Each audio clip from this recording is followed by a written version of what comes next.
মূল লক্ষ্য কি হবে? মোর নাম মোখলেসা খাতুন।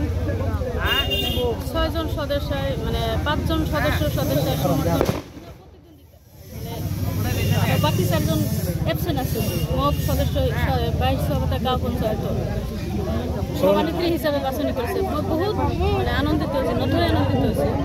মোর লক্ষ্য হল অহা 5 দুখীয়া মানুহৰ মানে ৰাইজৰ উন্নতি কৰিব। আমাৰ 22 গাঁও পঞ্চায়তখন বহুত পিছপৰা। আমি 22 গাঁও পঞ্চায়ত 100-ৰ ভিতৰত 100% উন্নয়নৰ কাম প্রথম মূল লক্ষ্য প্রথমটো কি হবে? আপনার যে যাত্রা আরম্ভ করিব প্রথমটো কি কাম হবে? প্রথমটো মানে আমার বর্তমান অরুণোদয় আঁচনি চলি আছে। মই মানে কারো কোনো মানুহৰ পৰা একটকাও নলওঁ, বিনা পইচাত অৰুণোদয় আঁচনি কৰি দিম। আৰু যিখিনি আঁচনি পাম আমি গোটেইখিনি আমি বিনা পইচা দিম।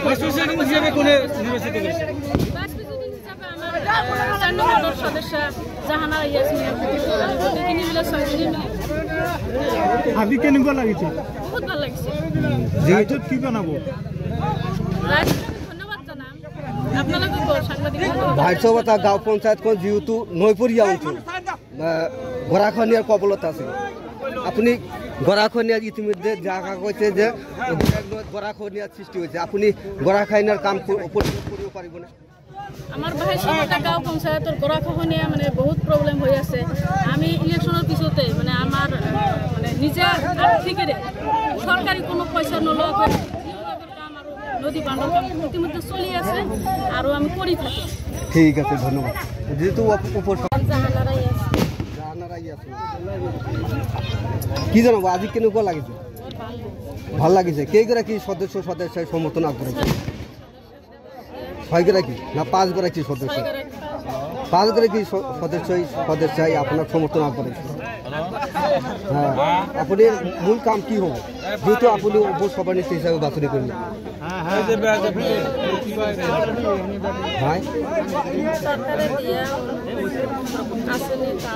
যেহেতু 22 গৰাখহনীয়া কবলত আছে, আপনি গৰাখহনীয়া প্ৰতিৰোধ কৰিব পাৰিবনে?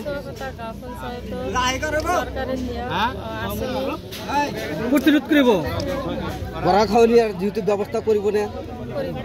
কৰিব। ইতিমধ্যে দেখা কৈছে যে 22 গাঁও গুৰিয়াগনত গৰাখহনীয়াৰ সৃষ্টি হৈছে। প্ৰথম কাম আপনাৰ গৰাখহনীয়াৰ চেষ্টা কৰিবনে? ৰাইজক কৃতজ্ঞতা আৰু অশেষ ধন্যবাদ জ্ঞাপন কৰিছোঁ।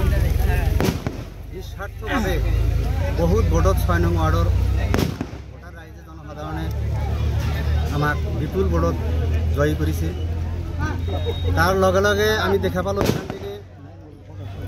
সমগ্ৰ 22 গাঁও পঞ্চায়তৰ 95%তকৈও অধিক সাধাৰণ ৰাইজ আমাক সভানেত্ৰী হিচাপে বিচাৰিছিল। যদিও দেখা গ'ল 2-এজন অসৎ প্ৰকৃতিৰ ব্যক্তিয়ে বিভিন্ন ধৰণৰ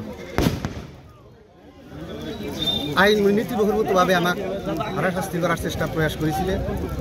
যদিও কৰিছে, সেই অসৎ আমাৰ 49 নং 22 গাঁও পঞ্চায়তৰ সমূহ ৰাইজৰ আশীৰ্বাদ আৰু অশেষ প্ৰচেষ্টাত সম্পূৰ্ণ তেওঁলোকৰ দূৰ প্ৰচেষ্টা নিৰ্মূল কৰি নিঃশেষ কৰি আজি মোখলেসা খাতুন 22 গাঁও পঞ্চায়তৰ সভানেত্ৰী হিচাপে বাছনি হোৱাত মই সমূহ 22 গাঁও পঞ্চায়তৰ ৰাইজক অশেষ কৃতজ্ঞতা আৰু ধন্যবাদ জ্ঞাপন কৰিছোঁ। এই জয় আমি বাবা এই জয় সমূহ গাঁও পঞ্চায়তবাসীৰ জয়। যেহেতু 22 গাঁও পঞ্চায়তখন জিলাৰ ভিতৰতে পিছপৰা বুলি আমি ক'ব পাৰি। আমাৰ প্ৰচেষ্টা থাকিব আগন্তুক 5 বছৰত সমূহ ৰাইজৰ সহায় সহযোগিতা আৰু সাংবাদিক বন্ধুসকলৰ সহযোগিতাত যাতে আমি 22 গাঁও পঞ্চায়তখন 5 বছৰৰ ভিতৰত চকুত লগা ধৰণৰ উন্নত মানৰ কাম কাজ কৰিব পাৰি। এই জগতে আমি এটা প্ৰতিশ্ৰুতি আপোনালোকক দিব পাৰি। সেয়া মোৰ প্ৰথমৰ পৰাই আছিলে।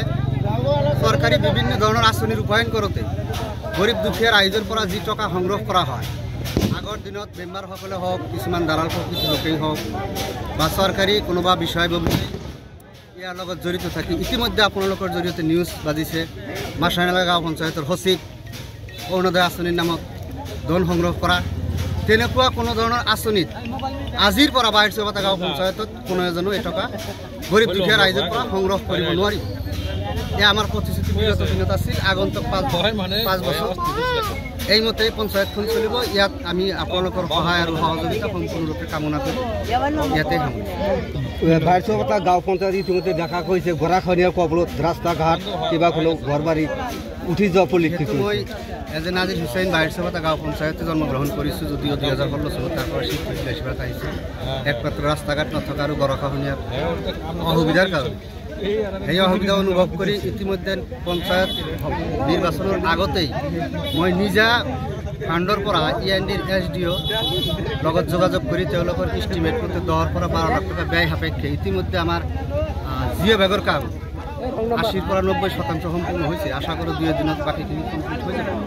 আগন্তুক দিনত আপোনালোকৰ জৰিয়তেও আমি আমাৰ মুখ্যমন্ত্ৰী ডাঙৰীয়ালৈ বিশেষ আহ্বান জনাইছোঁ এই গৰাখহনীয়াৰ কাৰণে যাতে বিভিন্ন ধৰণৰ আঁচনি অন্তৰ্ভুক্ত কৰে, কাৰণ আমাৰ এইবোৰ অঞ্চল ৰাস্তা ঘাট কেৱল বনালেই নহ'ব যদি গৰাখহনীয়া প্ৰতিৰোধ কৰা নাযায়।